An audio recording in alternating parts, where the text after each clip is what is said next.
Hello students, आशा करता हूँ आप लोग बहुत अच्छे होंगे। इस वीडियो सेशन में हम लोग डिस्कस करेंगे ये 5+3+3+4 वाला सिस्टम क्या है। ये जो 10+2 का जो सिस्टम था, इस सिस्टम को खत्म करके अब 5+3+3+4 वाला सिस्टम लाया गया है। इस सिस्टम के बारे में हम लोग स्टडी करेंगे। ये NEP मतलब न्यू एजुकेशन पॉलिसी, हमारा जो एजुकेशन पॉलिसी है जो स्कूल में या फिर कॉलेजेस में जो बच्चों को पढ़ाने के लिए जो एजुकेशन पॉलिसी या फिर एजुकेशन सिस्टम है, उसमें ये आज तक का कह सकते हैं एक तरह से बहुत ही बड़ा रिफॉर्म है। तो उस रिफॉर्म के बारे में हम लोग जान लेंगे। So lot to know, a lot to discuss. Without wasting time let us continue. मेरे इस चैनल में जो लोग नए हैं उन लोग से रिक्वेस्ट है काइंडली मेरा इस चैनल को सब्सक्राइब कर ले और बेल आइकन को दबा दें ताकि आगे से जितना भी वीडियो हम आपके लिए लेके आए उसका नोटिफिकेशन आपको मिलता रहे। ये मेरा व्हाट्सएप नंबर है। अगर आपको कोई किसी भी प्रकार का डाउट रहता है आप मुझे व्हाट्सएप करके पूछ सकते हैं या फिर नीचे कमेंट सेक्शन में पूछ सकते हैं। मैं कोशिश करूंगा कि अपना नॉलेज अनुसार मैं आपको बेहतरीन जानकारी प्रोवाइड कर सकूं। So without wasting time let us continue.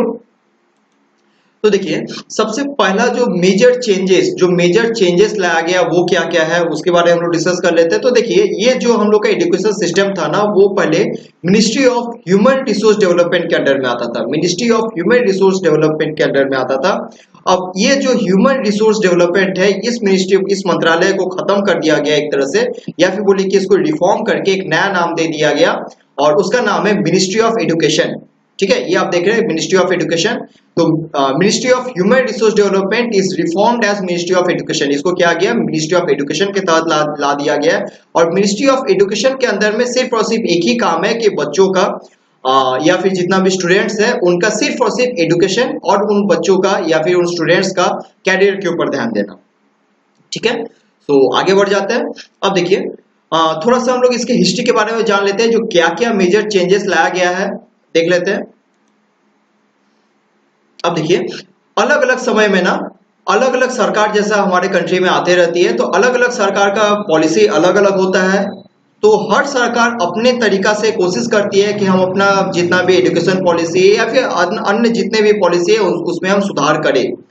तो इसमें जो है पहला अटेम्प्ट जो है वो 1968 को लिया गया था। फर्स्ट अटेम्प्ट जो है वो 1968 में लिया गया था और सेकेंड अटेम्प्ट जो है वो 1986 को लिया गया था। तो 1986 को जो एक बोलिए कि रिफॉर्म हम लोग के एजुकेशन सिस्टम में आता है, ये थोड़ा सा एक्सटेंड होकर फिर 1992 में भी आया था। ज्यादा कुछ खास चीजेस था नहीं। और ये जो आपका थर्ड अटेम्प्ट जो है ना, जो कि आपका 2020 में ये इंट्रोड्यूस किया गया, तो ये सिस्टम जो है मैं मानता हूँ, मेरा पर्सनल मानना है कि ये सिस्टम कहीं ना कहीं बच्चों के फ्यूचर के लिए बहुत ही अच्छा होगा। अब ये है ना कि समय के साथ साथ जैसा दुनिया बदलते जा रहा है, जैसे एजुकेशन सिस्टम बदलते जा रहा है, तो दुनिया का जो ये रेस है उस रेस में कहीं हम लोग का इंडियन सिटीजन पीछे नहीं हट जाए या फिर पीछे नहीं रह जाए, इसीलिए क्या है ना ये एजुकेशन पॉलिसी लाया गया है। अब आपके मन में ये क्वेश्चन आता होगा कि सर ये जो न्यूज में हम लोग सुन रहे हैं तो ये इम्प्लीमेंट कब से होगा। तो ये जो इम्प्लीमेंट होगा कि गवर्नमेंट का करना है कि ये 2022 अगर ये कोरोना वाला सिचुएशन जल्दी ही निपट जाए तो बाय द एंड ऑफ 2022 ये धीरे धीरे ऑल ओवर इंडिया में ये लागू कर दिया जाएगा। तो इंडिया क्योंकि एक बड़ा कंट्री है, एक साथ एक ही बार में इंप्लीमेंट करना थोड़ा सा टफ होता है, इसलिए छोटा डिफरेंट स्टेप्स में इसको लागू कर दिया जाएगा। और हम इसलिए बोल रहे हैं कि ये अभी तक का सबसे बड़ा रिफॉर्म है, इसलिए क्योंकि इसमें जो है ना गवर्नमेंट जो है अलग अलग डिस्ट्रिक्ट से अलग अलग ब्लॉक लेवल में इवन कि हर किसी स्टेट से जानकारी इकट्ठा किया गया है या फिर बोलिए सर्वे किया गया है और उस अनुसार सबका विचार सबका राय लेते हुए ही इस एजुकेशन सिस्टम को लाया गया है। तो आगे हम लोग डिस्कस करते हैं। अच्छा, अब देखिए, government approves the plan of using 6% of our GDP in education on recommendation of Kothari commission. Previously it was almost 3%। पहले जो था ये लगभग 3% था, 3% of our GDP था। पहले हम लोग का कंट्री में 3% ऑफ आवर जीडीपी खर्च किया जाता था एजुकेशन पे।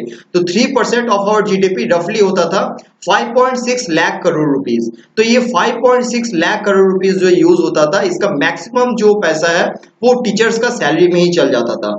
जो बेसिक फैसिलिटी है एक स्कूल का लैब के लिए या फिर स्कूल का इंफ्रास्ट्रक्चर के लिए, स्कूल का गार्डन वगैरह के लिए, जैसे एक प्राइवेट स्कूल में आप देखते हैं ना कितना अच्छा इंफ्रास्ट्रक्चर रहता है, तो वैसा ही इंफ्रास्ट्रक्चर कहीं ना कहीं गवर्नमेंट स्कूल में भी होना चाहिए। तो ये हम लोग का जो कमी था, उस कमी को दूर करने के लिए गवर्नमेंट जो है अब कह रही है कि हम लोग अपना जीडीपी का 6% यूज करेंगे। अगर अभी हम लोग एजुकेशन में खर्च नहीं करते हैं तो फ्यूचर में क्या होगा ना, हम लोग का जो फ्यूचर जनरेशन होगा, फ्यूचर जनरेशन जो होगा ना वो दुनिया के मुकाबले पीछे पड़ते जाएगा। तो इसलिए हम लोग को मेन फोकस होना चाहिए कि हम लोग अपना एजुकेशन सिस्टम या फिर अपना एजुकेशन पे ज्यादा फोकस करें। मैं हमेशा से कहता हूं कि एजुकेशन जो है ना, एजुकेशन आपको एक पावर देता है। आप जितना ज्यादा एजुकेटेड रहिएगा उतना ज्यादा आपको नॉलेज रहेगा, उतना ज्यादा आप क्वेश्चन कर पाइएगा, उतना ज्यादा आप उस क्वेश्चन का आंसर भी खोज पाइएगा। और सबसे बहुत ही इंपॉर्टेंट चीज, आप एक बहुत कोई अगर आपसे पूछे कि आप एजुकेशन या फिर बोले कि आप पढ़ाई लिखाई क्यों कर रहे हैं, तो आप सिंपल सा कह सकते हैं कि हम देश का एक अच्छा नागरिक बनने के लिए कर रहे हैं, है ना। तो ये देश का अच्छा नागरिक बनने के लिए, वेल एजुकेटेड होने के लिए, ताकि पूरा विश्व में हम लोग का जो परचम अभी जो लहरा रहा है वो परचम लहराते रहे। आप लोगों को पता होगा बहुत सारा एमएनसीज वगैरह में, जैसा गूगल हो गया, इस टाइप का बहुत सारा एमएनसीज वगैरह में हम लोग का इंडियन या फिर बोले इंडियन ऑरिजिन का आदमी ही उसमें एक अच्छा खासा पोस्ट में काम कर रहा है ना। और इसके अलावा भी हम लोग का इंडिया का जितना भी आईटी सेक्टर है और भी जितना भी आपका कस्टमर सर्विस वाला सेक्टर है, इसमें हम लोग का इंडिया काफी आगे है। तो ये जो था ना, ये 3% से बढ़ा के अब जो है सरकार इसको 6% ला दी है। अब अगर बात कीजिएगा कि दूसरे कंट्री का, तो उसमें क्या है ना, अगर आप यूएसए का बात कीजिएगा, लगभग वो अपना 5% ऑफ आवर जीडीपी खर्च करती है अपना एजुकेशन पे। भूटान जो कि एक छोटा सा देश है, वो लगभग अपना 7.5% ऑफ देयर जीडीपी वो लोग यूज करता है एजुकेशन सिस्टम पे। फिर यूके का अगर बात कीजिएगा, यूनाइटेड किंगडम्स का, उसमें भी लगभग 5.5% अपना जीडीपी यूज करता है। और साउथ अफ्रीका की बात करें तो वो भी अपना 6% का जीडीपी जो है ना, वो सिर्फ और सिर्फ अपना एजुकेशन सिस्टम पे ही खर्चता है। ये जो डेटा है, मैंने इकोनॉमिक टाइम्स का एक आर्टिकल पढ़ रहा था, तो उसी में मुझे ये डेटा मिला, तो सोचा कि मैं क्यों ना आप लोग के साथ शेयर कर लूं। तो इसी को कहीं ना कहीं इसी को मद्देनजर रखते हुए हम लोग का इंडिया का जो गवर्नमेंट है, इंडियन गवर्नमेंट भी जो है ना, वो अब डिसाइड किए कि हम लोग 6% ऑफ आवर जीडीपी खर्चेंगे एजुकेशन सिस्टम पे। ठीक है, अच्छा नेक्स्ट हम लोग देख लेते हैं सॉरी। अब हम लोग मेन डिस्कस कर लेते हैं कि जो पुराना एजुकेशन सिस्टम था और जो ये नया एजुकेशन सिस्टम है, इसमें मेजर डिफरेंस या फिर मेजर चेंजेस जो है ना वो क्या क्या है। तो देखिए, मेजर चेंजेस का अगर आप बात कीजिएगा तो मेजर चेंजेस इसमें आपका in 10+2 system up to age of 6 a child usually goes to class 1। Normally क्या होता था ना कि up to age of 6 बच्चा जब 6 साल का होता था तब क्या होता था ना, कोई बच्चा जो है वो क्लास 1 में जाता था। आपको पता ही होगा कोई भी गवर्नमेंट स्कूल में नर्सरी केजी वाला सिस्टम तो था नहीं। हाँ, अलग अलग सरकार अपने अनुसार कोशिश की थी, मतलब कोशिश की थी आंगनवाड़ी वगैरह सेटअप करने का। तो कहीं ना कहीं एक तरह से बोलिए वो बहुत ज्यादा सक्सेस नहीं हो पाया। और इसलिए क्या होता है ना कि ज्यादातर जो गार्जियन है, ज्यादातर जो पेरेंट्स है, वो अपना बच्चों को क्या होता है ना, प्ले स्कूल वगैरह में, जो प्राइवेट प्ले स्कूल है। तो अब सरकार का जो मोटिव है वो मोटिव ये है, देखिए ये जो आपका 5+3+3+4 इस कैटेगरी को हम लोग समझते हैं। टोटल अगर आप बात कीजिएगा 5+3 आपका हो गया टोटल 8, 8+3 आपका हो गया 11, और 11+3 अगर आप बात कीजिएगा तो टोटल आपका हो गया 15 ईयर्स। टोटल 15 ईयर पहले जो था सरकार सिर्फ और सिर्फ 10 और 2 साल मतलब 12 साल आपको मॉनिटर करते थे, और अब जो है ना ये टोटल 15 ईयर्स तक आपको मॉनिटर करेगी। और इसमें जो राइट टू एजुकेशन, हमारा जो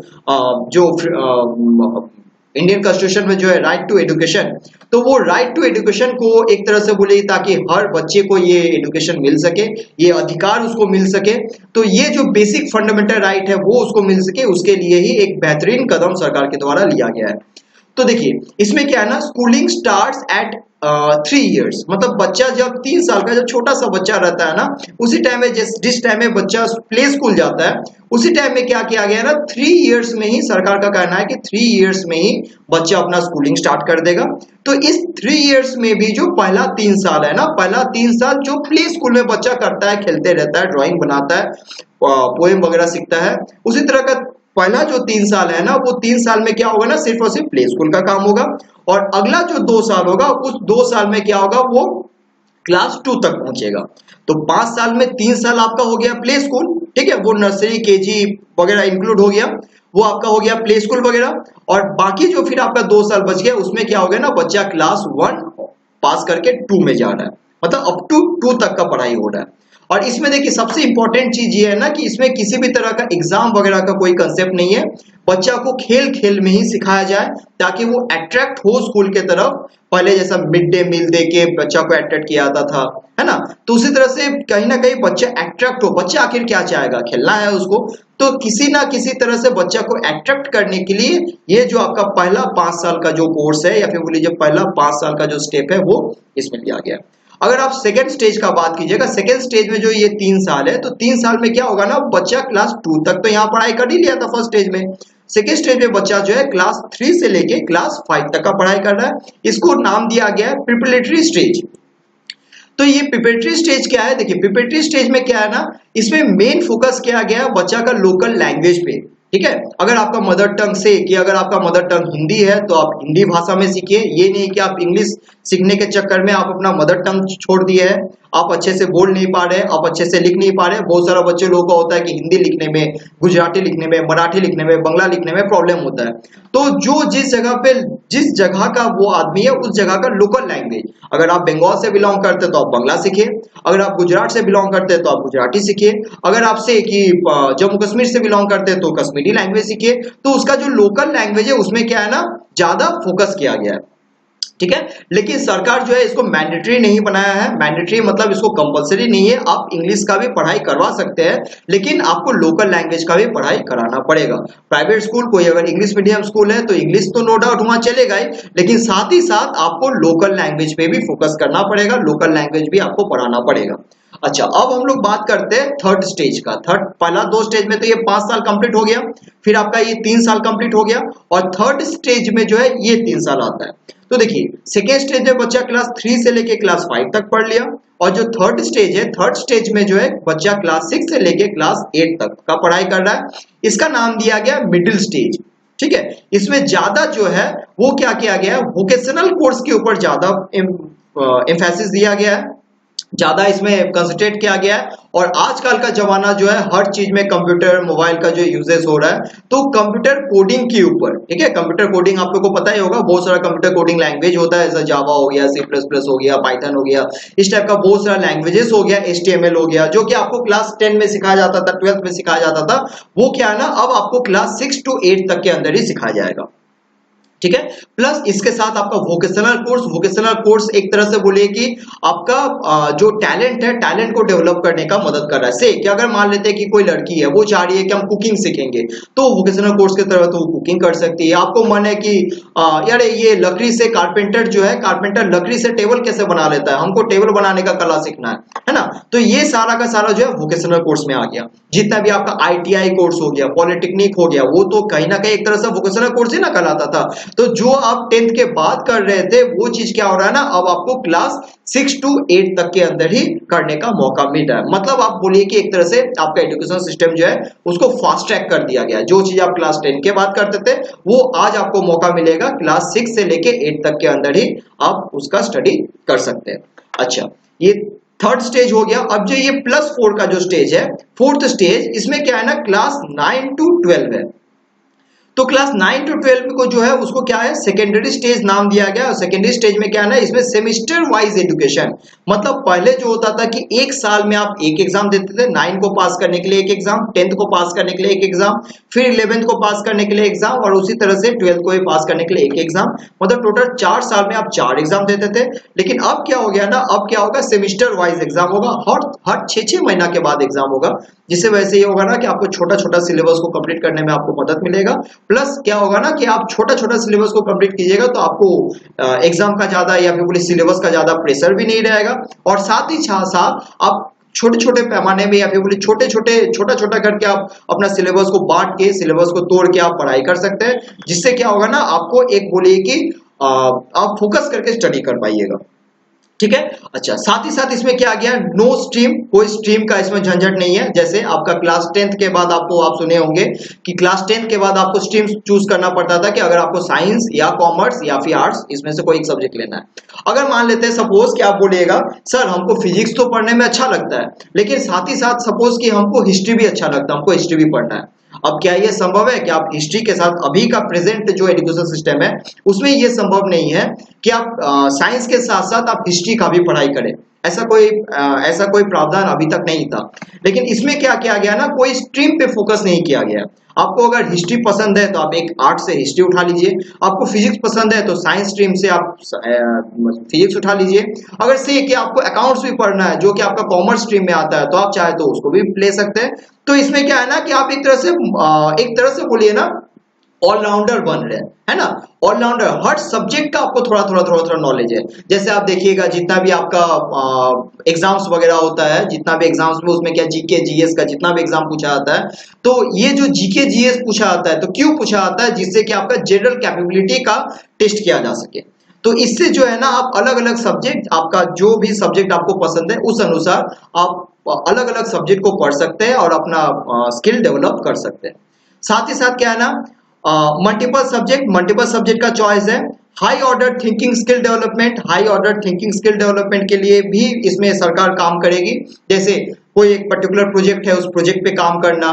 अगर मान लेते हैं कि सपोज कोई फिजिक्स लिया है तो कोई क्यों ना कि उसको रोबोटिक्स सिखाया जाए, है ना, या फिर आर्टिफिशियल इंटेलिजेंस का ट्रेनिंग दिया जाए। ये सारा चीज जो है ना high order thinking skill development में इंक्लूड किया गया है। प्लस इसके साथ साथ जो है ना फॉरेन लैंग्वेज पे भी इंफेसिस किया गया है। फॉरेन लैंग्वेज पे भी जो है ना आपका फोकस दिया गया। अगर आप चाहिए कि हमको रशियन सीखना है या फिर फ्रेंच सीखना है तो आप सीख सकते हैं, ताकि बाद में अगर इंडियन कोई स्टूडेंट या फिर इंडियन कोई सिटीजन अगर फॉरेन कंट्रीज में जाए तो उन लोगों का कंट्री का जो लैंग्वेज है उस लैंग्वेज से वो लोग फेमिलियर रहे। जो चीज पहले होता था कि हम लोग नॉर्मली करते थे ग्रेजुएशन के टाइम में कोई एक पर्टिकुलर फॉरेन लैंग्वेज लेके स्टडी करते थे, तो अब क्या हो गया ना, हालांकि ये फॉरेन लैंग्वेज का प्रावधान था लेकिन हर स्कूल में क्या था ना, इसका ये प्रोवाइड नहीं करवाया जाता था। तो अब क्या होगा ना, अब गवर्नमेंट का ये फोकस है कि ज्यादा से ज्यादा फॉरेन लैंग्वेज आपको सिखाया जाए। इसमें मैं मानता हूं एक चीज का कमी, मैं इसका एक आर्टिकल पढ़ रहा था तो उसमें मैंने देखा कि गवर्नमेंट जो है उसमें चाइनीज लैंग्वेज को एक्सक्लूड कर दिया। चाइना के साथ जो विवाद चल रहा है हम लोग का, जिस वजह से चाइनीज लैंग्वेज को अभी फिलहाल के लिए हटा दिया गया है ना। तो मैं मानता हूं कहीं ना कहीं चाइनीज लैंग्वेज भी सीखना जरूरी है। लैंग्वेज सीखना भैया जरूरी है। अगर इंडियन कोई आदमी से कि चाइना जा रहा है, वहां पे अगर बिजनेस करना चाह रहा है, वहां पे अपना कंपनी सेटअप करना चाह रहा है ना, या फिर इंडियन आर्मी अगर वो चाइनीज आर्मी से अगर चाइनीज भाषा में बात नहीं कर पाएगा तो आखिर सॉर्ट आउट कैसे होगा।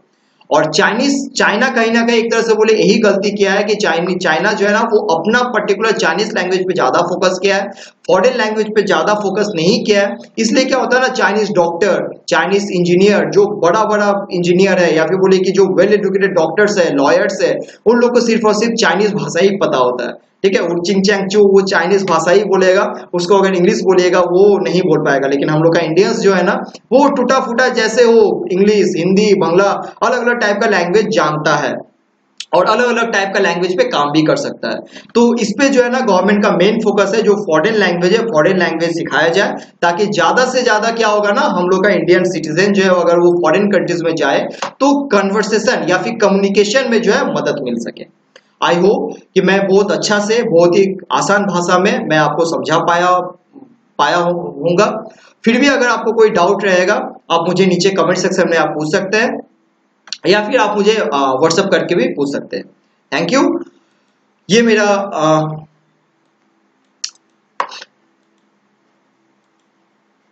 मेरा स्टडी सेंटर का एड्रेस है। आप गूगल मैप में जाके अगर आप कॉस्मो स्टडी सेंटर के नाम से सर्च कीजिएगा तो आपको मैप में आपको लोकेशन मिल जाएगा। आप चाहे तो इस स्टडी सेंटर में आप मेरा स्टडी सेंटर को ज्वाइन भी कर सकते हैं। ये मेरा फोन नंबर दिया हुआ है, इस फोन नंबर से ही मेरा व्हाट्सएप भी है। तो इस फोन नंबर के थ्रू आप मुझे किसी भी तरह का अपना डाउट या किसी भी तरह का अगर आपको प्रॉब्लम हो तो आप पूछ सकते हैं। मैं कोशिश करूंगा बहुत ईजी लैंग्वेज में और मेरे जानकारी अनुसार, मेरे नॉलेज अनुसार मैं आपका समाधान कर सकूं। Thank you. खुश रहिए, पढ़ते रहिए। जय हिंद।